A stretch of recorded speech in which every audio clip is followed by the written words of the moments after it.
கொஞ்சம் பால் சொல்லிட்டு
ஓம் நம சிவாய. ஓம் நம சிவாய. ஓம் நம சிவாய. ஓம் நம சிவாய. ஓம் நம சிவாய. ஓம் நம சிவாய. ஓம் நம சிவாய.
புரட்டாசி மாதம் முதல் பிரதோஷம்.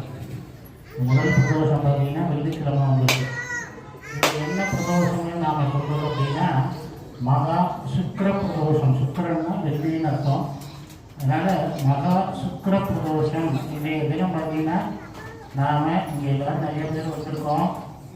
வந்து நம்மளுடைய பிரார்த்தனையெல்லாம் நம்பிகிட்ட சொல்லி நம்பி மூலமாக சிவபெருமானுக்கு போய் சேர்ந்து அந்த சிவபெருமான் நம்மளுடைய பிரார்த்தனைகள்லாம் நிறைவேற்றி வைக்கணும் அப்படிங்கிறதுக்காக நாங்கள்லாம் வந்திருக்கோம். இந்த பிரார்த்தனைகளெல்லாம் நீங்கள் முன்னபடியாக மனசில் நினச்சி வேண்டிக்கணும். நாங்கள் யாருமே வெளியில் சொல்ல போகிறது நம்மளுடைய கோரிக்கைகள் பிரச்சனைகள் எதுவாக இருந்தாலும் அதை நம்ம மனசுக்குள்ளே நினச்சி நாம் அதை நந்தியம் பெருமான் நீங்கள் என்ன நினைக்கிறீங்களோ அதை ஆண்டவன் அறிவார் அப்படிங்கிறது உங்களுக்கு தெரியும். நம்ம மனசுக்குள்ளே இருக்கிறது ஆண்டவனுக்கு எப்படி தெரியும், நம்ம வாய் விட்டு சொன்னாலே அப்படிங்கிறது இல்லை. நாம் ஒவ்வொருத்தரும் கோயிலுக்குள்ளே வரும்போதே உங்கள் எல்லாரையும் அவர் அறிவார். கோயிலுக்குள்ளே நம்ம காலடி எடுத்து வச்சோடனே உங்கள் மனசில் என்ன இருக்குது, எதுக்காக நீ வந்திருக்க, எதுக்காக என்னை பிரார்த்தனை பண்ண போகிற, உனக்கு நான் என்ன செய்யணும் அப்படிங்கிறதெல்லாம் அவருக்கு தெரியும். அதனால் உங்கள் பிரார்த்தனையெல்லாம் நீங்கள் என்ன பண்ணுங்க அப்படின்னா ஈஸ்வரன் நினைத்து பிரார்த்தனை பண்ணுங்க. புரட்டாசி மாதங்கிறது பெருமாளுக்கு மட்டும் உகந்த மாதம் அல்ல, எல்லாருக்குமே உகந்த மாதம். ஏன் அப்படின்னா சனிக்கிழமை, ஒவ்வொரு சனிக்கிழமையும் சனி பகவானுக்கு விசேஷம். இந்த புரட்டாசி சனிக்கிழமை மட்டும்தான் நம்ம பெருமாளை போய் பார்க்கணும், விரதம் இருக்கிறது. மற்ற மாதங்களில் சனிக்கிழமை தான் நம்ம பெருமாளை போகிறதே கொஞ்சம் கஷ்டம்தான். ஆனால் ஒவ்வொரு சனிக்கிழமையும் யாருக்கு விசேஷம்? சனி பகவானுக்கு விசேஷம், ஆஞ்சநேயருக்கு விசேஷம், பெருமாளுக்கு விசேஷம். இந்த சனிக்கிழமை அப்படிங்கிறது எதுக்காகனா பெருமாளுக்கு மட்டுமே நம்ம விரதம் இருக்கணுங்கிறது இல்லை. இந்த விரதங்கிறது எல்லா தெய்வங்களுக்கும் சேர்ந்து அந்த விரதத்தை இருக்கலாம் சனிக்கிழமைங்கிறது. அடுத்து பார்த்தீங்கன்னா முன்னோர்களுக்கு நம்ம திதி கொடுக்கக்கூடிய மாதம் இந்த மாதம் தான். முன்னோர்களுக்கு நம்ம திதி கொடுக்கக்கூடிய மாதம் இந்த மாதம். ஞாயிற்றுக்கிழமை என்னது? அமாவாசை. இது விசேஷமான அமாவாசை. நான் ஒவ்வொரு தடவையும் சொல்லியிருக்கேன், வருஷத்தில் 3 அமாவாசை விசேஷமானது. ஒன்று ஆடி அமாவாசை, இன்னொன்று புரட்டாசி அமாவாசை, இன்னொன்று தை. இந்த 3 அமாவாசையும் தான் நாம் முன்னோர்களுக்கு திதி கொடுக்கக்கூடிய மாதம். அதனால் பாருங்கள், இந்த மாதத்தில் தெய்வங்களுக்கு மட்டும் இல்லாமல் நம்ம முன்னோர்களையும் வழிபடக்கூடிய ஒரு மாதம். அப்போ நம்ம பெரியவங்களையும் கொண்டு இந்த மாதத்தில் சேர்த்துருக்கோம். சரி, இதோடு நின்று போகிறோம். அடுத்து பார்த்தீங்கன்னா நவராத்திரி இந்த மாதம் தான் வரும். நவராத்திரினா யாருக்கு விசேஷமானது அப்படின்னா மகாலட்சுமிக்கு விசேஷம், இங்கே இருக்கக்கூடிய பார்வதிக்கு விசேஷம், சரஸ்வதிக்கு விசேஷம். சரஸ்வதி, மகாலட்சுமி, கல்வி தானே முக்கியம். முதல்ல சரஸ்வதி, அப்புறம் தான் செல்வம், அதுக்கப்புறம் தான் வீரங்கிறது.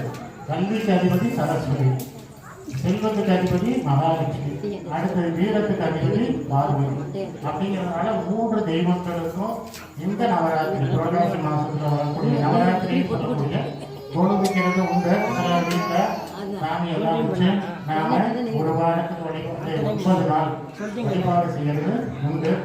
எல்லார் வீட்லேயும் நாம் செய்ய முடியாத சிரமம். ஏன்னா அதை தொடர்ந்து செஞ்சுட்டு வரணும். அதுக்காக கொஞ்சம் சிரமங்கள்லாம் இருக்கும். இருந்தாலும் அதெல்லாம் ஒரு சிரமமாக நினைக்காம அந்த நவராத்திரி கொடு வச்சு பூஜை பண்ணுறவங்களும் இருக்காங்க. அடுத்து பார்த்தீங்கன்னா இதுக்கு அடுத்து வரக்கூடியது சனி பிரதோஷம். அடுத்து வரக்கூடியது இந்த வெள்ளிக்கிழமையோட இந்த பிரதோஷம் முடிஞ்சிருச்சு. ஏன்னா ஒவ்வொரு நாளும் பிரதோஷம் வரும். 2 வெள்ளிக்கிழமை வந்துருச்சு. அடுத்து 2 என்ன வருது? சனிக்கிழமை வருது. சனி பிரதோஷங்கிறது நீங்கள் ஒரு தடவை வந்தால் சிவபெருமான ஒரு வருஷம் கோவிலுக்கு வந்தால் வழிபட்ட புண்ணியம். ஒரு வருஷம் கோயிலில் சிவபெருமானை பார்த்து வழிபட்ட ஒரு புண்ணியம் ஒரு சனி பிரதோஷத்தில் கிடைக்கும். அதே 2 சனி பிரதோஷம் வந்தால் நீங்கள் 2 வருஷத்துக்கு கோயிலுக்கே வர வேண்டும். சந்தோஷமாக வீட்டிலே இருந்துடலாம். 2 சனி பிரதோஷம் போயிட்டாங்க, 2 வருஷத்துக்கு கோயிலுக்கே போகலாம். ஐயர் சொன்னாருங்க அப்படின்ட்டு நம்ம பாட்டில் வீட்டில் இருந்துக்கலாம். அப்படி அல்ல, நாம் எவ்வளோக்கு எவ்வளோ கோயிலுக்கு வரணும், அப்போ தான் நம்ம குடும்பத்தில் உள்ள பிரச்சனைகள் சங்கடங்கள் இதெல்லாம் குறையும். நாம் கோவிலுக்கு வர்றதே அதான். நாம் இங்கே அமைதியாக சாமி கும்பிடணும். அதெல்லாம் நீங்கள் கொஞ்சம் கொஞ்சமாக ஏதாவது கோயிலை சுத்தமாக வச்சுக்க பாருங்கள். எங்கே பார்த்தாலும் நம்ம நினைச்சா விளக்கு போடணும்னு ஆசைப்படணும். அங்கங்கே எண்ணெயை ஊற்றிட்டு வந்துடும். ஒரு அம்மா விரும்பிட்டு வந்தது, இங்கே எண்ணெயை ஊற்றிச்சு, பாக்கெட்டை தூக்கிட்டு அங்கே போய் எழுதிச்சு. உள்ளுக்குள்ளே போய் பார்த்தீங்கன்னா எல்லா இடத்துலையும் எண்ணெய். நம்ம எதுக்காக கொஞ்சம் புரிஞ்சுக்கணும்.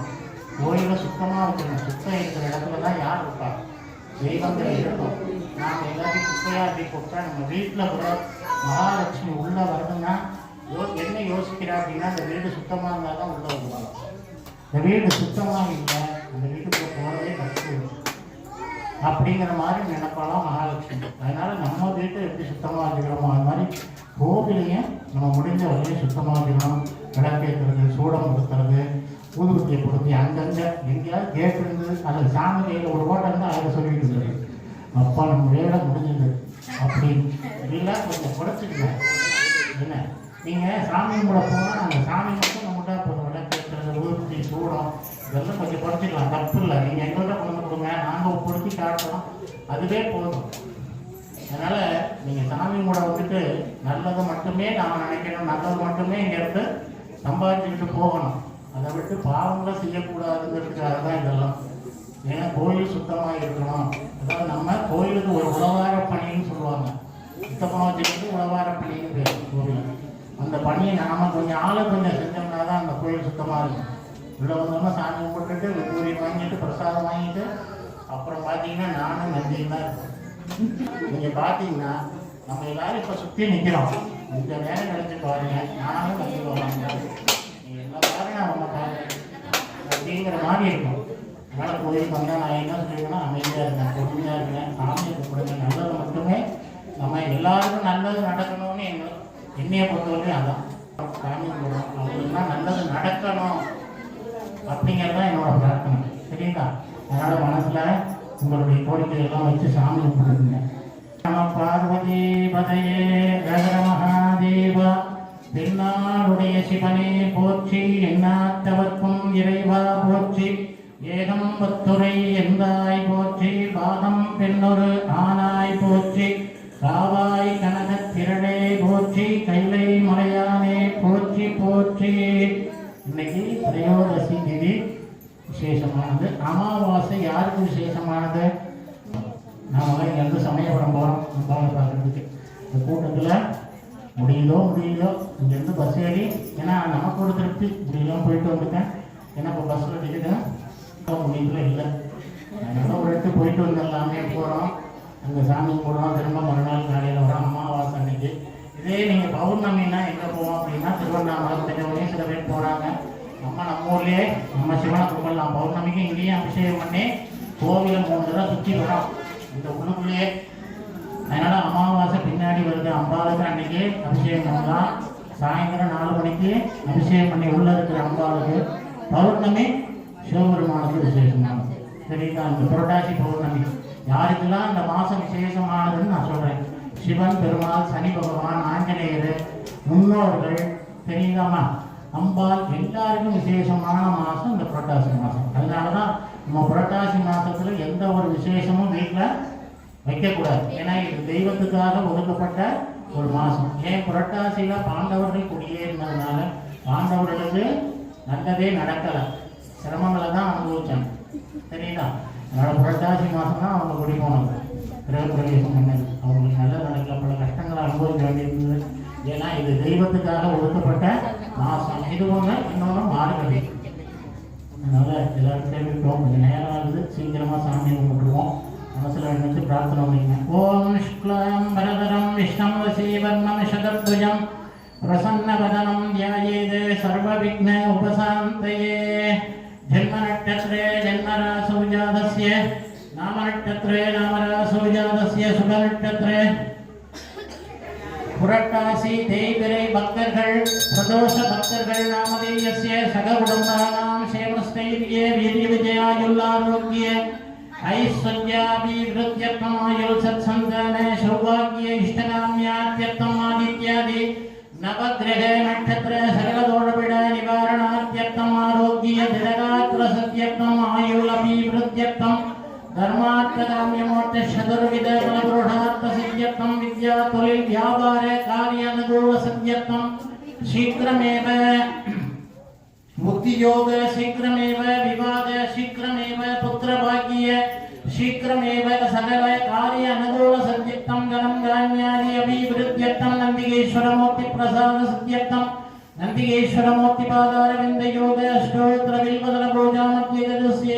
ओम तत्पुरुषाय जगन्नाथे शक्करदुण्डाय धीमहि तन्नो नंदि प्रचोदयात् ओम वरस्वदेव सुदाय नमः ओम सर्वस्वदेव सुदाय नमः ओम ईशानेश्वदेव सुदाय नमः ओम सुभद्रदेवस्वदेव सुदाय नमः ओम महादेवाय नमः ओम नानाविध परिमलपत्र पुष्पाञ्जलिं समर्पयामि नंदिकेश्वर मूर्ति नमः.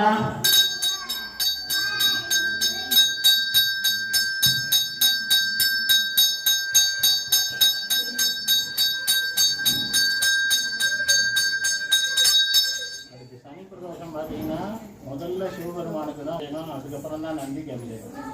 இன்னைக்கு நந்திக்கு மட்டும் அபிஷேகம் பண்ணுறோம். அன்னைக்கு ரெண்டுக்குமே அபிஷேகம் உள்ள முடிச்சுட்டு தான் வெளியில் வரணும்.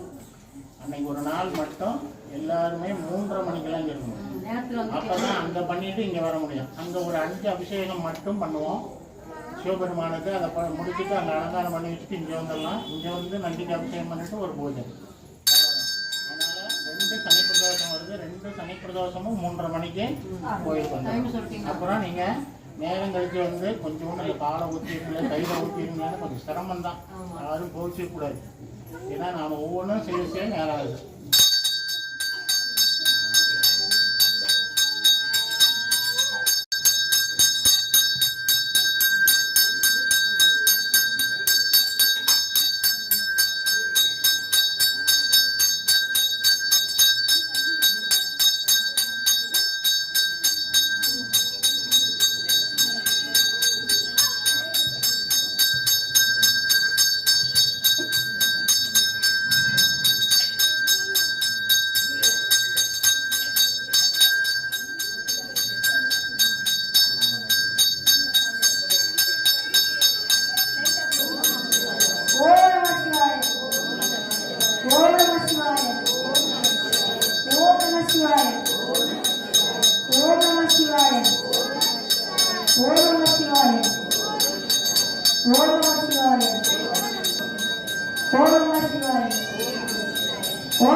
மலைவளம் சுரக்க மன்னன் பொருமுறை அரசு செய்க குறைவிடாத உயிர்கள் வாழ்க நான் மழை அறங்கள் ஓங்க அச்சபம் வேண்டி மல்க மேன்மைகள் செய்வ நீதி விளங்குக உலகமெல்லாம் ராசி விசாலாத்தியம் விகாசமேக ராசி விஸ்வநாத சுவாமியே நமஹ நந்திகேஸ்வர மூர்த்தியே நமஹ